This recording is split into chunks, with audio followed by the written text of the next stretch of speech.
Parce qu'il est essentiel d'être conseillé, depuis 40 ans, nos équipes accompagnent votre entreprise de sa création à sa transmission.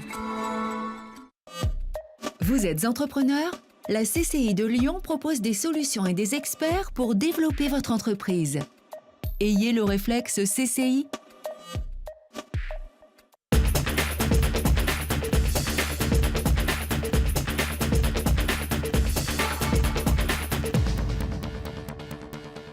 Bonjour, bonne année, merci d'être fidèle au rendez-vous. Elle est chef d'entreprise et écrivain à la fois. Frédéric Girard-Horry, PDG de Dermscan, est notre premier invité de l'année aujourd'hui. Au sommaire de ce magazine également, la population qui augmente dans la région et à Lyon, le début des soldes d'hiver, une acquisition pour Esker, le lancement de la métropole de Lyon et puis Guillaume de Citre qui reprend le contrôle majoritaire de son entreprise. Rhône-Alpes est l'une des 3 régions les plus dynamiques sur le plan démographique en France, avec une progression de sa population de 0,9% par an entre 2007 et 2012, grâce à quoi elle atteint près de 6 350 000 habitants, soit toujours environ 10% de la population totale de l'Hexagone, qui s'élève à 65 millions d'habitants. Progression aussi pour le département du Rhône, à plus de 1 762 000 habitants, et à Lyon intramuros, qui approche des 450 000 habitants. Le top départ des soldes d'hiver a été donné ce matin, des soldes un peu plus longs que l'an dernier. Et Guillaume Berton. Coup d'envoi aujourd'hui des soldes d'hiver. La nouveauté 2015, ils dureront 6 semaines et non plus 5 comme les années précédentes.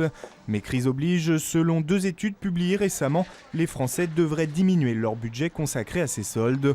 Moins de 100 € pour une majorité d'entre eux. Fin des emplettes le 17 février prochain.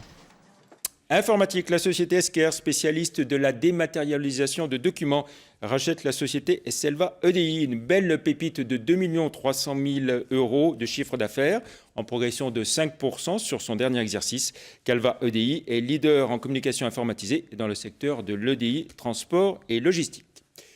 Adieu la communauté urbaine de Lyon, bonjour à la métropole de Lyon, une collectivité territoriale de tout premier ordre avec un budget de plus de 3 milliards d'euros et avec plus de 8 000 agents. Depuis le 1er janvier 2015, la métropole existe et fonctionne. Guillaume Berton s'est rendu dans les bureaux pour voir comment les choses se passent. Reportage. Ces cartons sont sur des dossiers qui étaient traités avant au 7e étage mais qui concernent la métropole. Quelques cartons empilés dans le couloir, c'est pour l'instant la seule trace visible du changement. Si sur la façade de l'immeuble, le logo du département du Rhône est toujours présent, ces agents travaillent désormais pour la métropole. Sophie Mongetin dirige le service établissement pour personnes âgées, une des compétences qui a basculé avec le redécoupage territorial. Même si c'est une petite révolution que ce passage, que ça soit une continuité et que ça n'ait pas d'incidence à très court terme ni pour les usagers, ni pour tous nos partenaires. Les usagers, ce sont les personnes âgées, les partenaires, les maisons de retraite qui les accueillent. Pour elles, pas de changement donc, les agents, eux, doivent composer avec un nouvel environnement informatique. Je dirais que c'est allé plus vite sur informatique que dans les locaux physiquement, donc on est en train de refaire les petites étiquettes papier dans l'immeuble, effectivement. En tout, ce sont 4000 agents qui, au 1er janvier, ont été transférés du département à la métropole. Librairie Guillaume de Citre, complètement maître chez lui. Les actionnaires financiers Finadvance et S-Fin, qui avaient pris le contrôle majoritaire de Citre, ont cédé leur participation, tout comme Antoine de Citre, le frère de Guillaume. Guillaume, lui, reprend la majorité avec Jean-Michel Noir à cette occasion, à ses côtés, ainsi que l'Institut Mérieux, CIC Lyonnaise de Banque et le Crédit Agricole Centre-Est, qui font aussi leur entrée. De Citre pèse, rappelons-le, quelques 70 millions d'euros de chiffre d'affaires avec 350 personnes. De Citre.fr est devenu le 3e vendeur de livres sur Internet. À noter que depuis 2011, le groupe verse 4% de ses résultats au fonds de Citre, qui développe des actions philanthropiques avec les Restos du Cœur, la Croix-Rouge ou bien encore la Fondation Mérieux. Et on retrouve à présent notre invité, Frédéric Girard-Horry. Bonjour. Bonjour. Vous présidez la société Dermscan, qui est spécialisée dans les études cliniques de produits cosmétiques et de médicaments. Vous êtes aussi écrivain. Dermscan, une petite entreprise qui n'en finit pas de grandir depuis sa création en 1990. Retour sur ses 15 ans et le démarrage. Comment vous est venue l'idée ? Sur ses 25 ans. 25 ans, pardon. Oui, bien 25 ans. Alors l'idée est venue à partir de mes études, puisque j'ai fait un doctorat de biologie, en biologie humaine. J'ai fait également l'IAE, donc l'Institut d'administration des entreprises. Et donc l'un plus l'autre et une grande volonté de créer une entreprise a fait que le projet a démarré et puis s'est développé en France pendant... Donc vous avez démarré de rien en 90, de rien du tout. Voilà. Voilà, de rien du tout, avec beaucoup d'enthousiasme. J'y croyais énormément et puis énormément de travail, mais enfin ça a été une superbe aventure et qui a été partagée puisque j'ai toujours la plupart des collaborateurs qui ont démarré avec moi. Donc, et aujourd'hui, c'est une entreprise de plus de 120 personnes, c'est ça? 120 personnes, donc 70 sur Lyon, sur Villeurbanne, très exactement, où est le siège social. Et nous sommes aussi implantés en Thaïlande depuis 12 ans au moins, en Pologne et en Tunisie. Et puis, vous travaillez pour des clients importants, des grands groupes? Tout à fait. Alors, on travaille pour pratiquement les plus connus fabricants de produits cosmétiques, mais également pour les fabricants de matières premières, des fabricants de textiles, des fabricants de compléments alimentaires, de dispositifs médicaux, etc. Donc on peut citer, je pense, L'Oréal, on peut citer Merck, on peut citer Sanofi, Urgo, voilà. Donc les études que vous faites, c'est avant la dernière phase, avant la mise sur le marché? Absolument, c'est avant la mise sur le marché. Donc on s'occupe des études, si je parle du secteur cosmétique par exemple, on s'occupe de tout ce qui est préclinique, donc sur culture de cellules, sur peau reconstruite. Et ensuite, on passe à la vérification sur des volontaires, sur des volontaires humains. Qui sont au nombre de combien, les volontaires avec qui vous travaillez? On a un panel d'au moins 10 000 personnes, qui est un panel en constante évolution, puisqu'il y a des tas de gens qui arrivent et qui sortent également du panel parce qu'ils ne sont plus disponibles, parce qu'ils ont trouvé du travail, parce qu'ils ont passé la limite d'âge, puisque nos protocoles sont très précis à ce sujet-là aussi. Et donc voilà, sur les différents sites, enfin si on compte tous les sites, il y a à peu près 10 000 volontaires. On a évoqué le nombre de vos salariés, le chiffre d'affaires de l'entreprise aujourd'hui? Alors le chiffre d'affaires, on a fait, j'ai pas les tout derniers chiffres, hein, mais enfin bon, on a fait 9 millions d'euros de chiffre d'affaires. Et une progression régulière, hein, on peut le dire. Alors une progression régulière, effectivement. Puis de toute façon, on a commencé de zéro, alors on pouvait que rester stable ou progresser. Hein. Donc là, oui. Alors c'est vrai qu'on a eu une progression relativement rapide les premières années, qui s'est un petit peu tassée forcément au cours du temps, mais qui reste tout de même une progression. Vous avez cité vos développements à l'international, une présence dans plusieurs pays. C'est un très bon relais de croissance pour vous? Ah oui.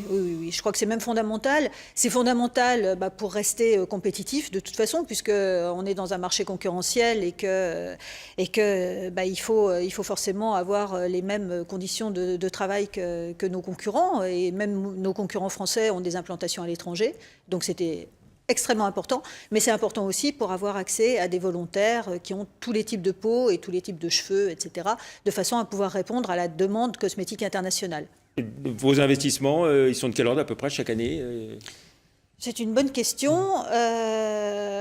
On doit, de toute façon, il y a toujours des investissements en matériel, donc je dirais ils doivent être autour de entre 300 et 500 000 euros par an. Et l'aspect recherche et développement également? Alors on continue à faire pas mal de recherche-développement, on essaie de trouver des nouvelles méthodes, des nouveaux appareils qu'on ne développe pas forcément directement mais avec des partenaires, des nouvelles méthodes de prélèvement, de dosage, etc. Et c'est vrai qu'on fait des articles scientifiques et des présentations dans des congrès scientifiques tous les ans, hein, donc des posters, des conférences scientifiques tous les ans. Voilà, et puis des nouveaux locaux depuis un peu plus d'1 an, c'est ça maintenant? Tout à fait, on s'est implanté. Donc vous restez fidèle à Villeurbanne? Oui, on est resté fidèle à Villeurbanne, d'abord parce qu'on y est très bien installé, ensuite parce que, comme je vous le disais, mes salariés ont une grande ancienneté, donc ils ont aussi leurs habitudes, leur vie autour de Villeurbanne, et puis aussi les volontaires, de façon à ce qu'ils nous retrouvent facilement. Voilà, et puis donc Frédéric Girard-Horry est écrivain aussi, vous avez la passion de l'écriture, comment ça vous est venu cette passion? Alors au départ, à la demande Alors on découvre les deux livres que vous avez écrits, hein, ça aurait dû rester secret et Le Fourgon de Prague. Voilà, alors ça, au départ, tout à fait au départ, c'était sur une demande de mes enfants qui m'ont demandé d'écrire un petit peu ma vie avec leur papa qui est décédé. Mais ça, c'était vraiment très personnel et je voulais absolument pas divulguer plus loin que le cercle familial ce livre. Et donc, par contre, ça m'avait donné envie d'être lu. Donc, pour pouvoir être lu, il fallait écrire des romans. Et des romans qui ne me mettaient pas trop en scène, voire pas du tout en scène.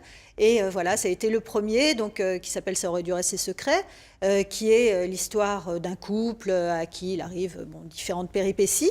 Et puis ensuite, Le Fourgon de Prague, qui est un roman policier, donc qui se passe à Paris et à Prague, qui est une ville que j'adore. Voilà. Et comment est-ce qu'on fait quand on est chef d'entreprise, très occupé, très prise, pour trouver le temps, ou c'est ce qui vous donne une certaine respiration dans votre vie d'écrire? Alors, en fait, j'arrive effectivement pas à faire les deux en même temps. Donc, toute la semaine, c'est le travail, c'est Dermscan. Et puis, alors, pendant les vacances ou le week-end, c'est l'écriture. Et voilà. Alors, du coup, l'écriture, c'est bien, mais c'est assez statique. Alors, ça, c'est un petit peu dommage peut-être pour la santé. Mais je vois pas le temps passer quand j'écris. Donc, voilà. Donc, les week-ends sont consacrés à l'écriture et donc à peu près toutes mes vacances. Voilà. Alors, vous avez cité, donc vous arrêtez jamais de travailler finalement? Jamais, parce qu'en plus, je regarde mes mails, hein, même pendant les vacances, pendant que j'écris. Alors, ça permet d'être en contact. Voilà. Donc, déjà 2 ouvrages publiés par une maison d'édition lyonnaise.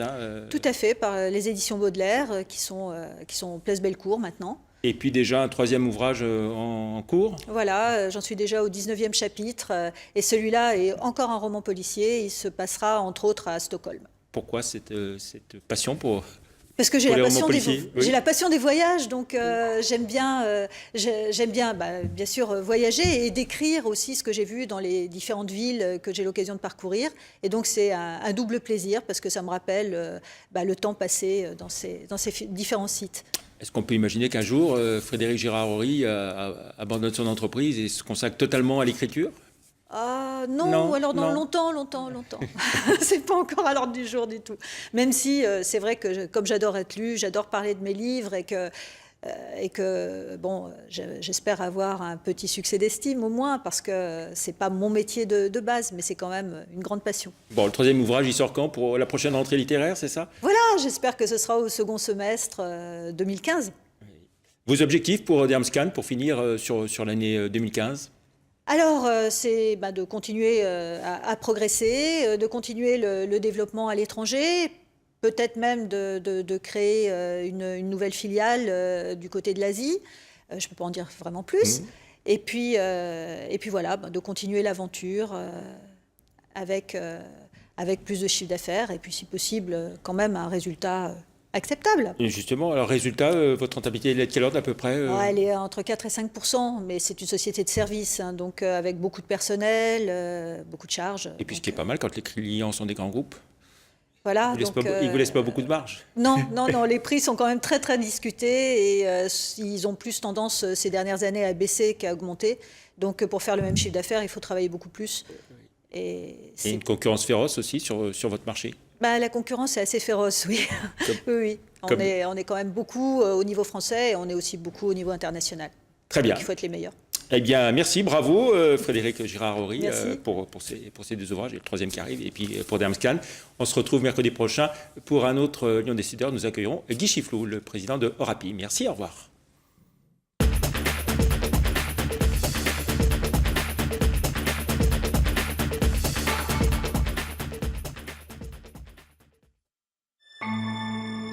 Parce qu'il est essentiel d'être conseillé, depuis 40 ans, nos équipes accompagnent votre entreprise de sa création à sa transmission. Vous êtes entrepreneur? La CCI de Lyon propose des solutions et des experts pour développer votre entreprise. Ayez le réflexe CCI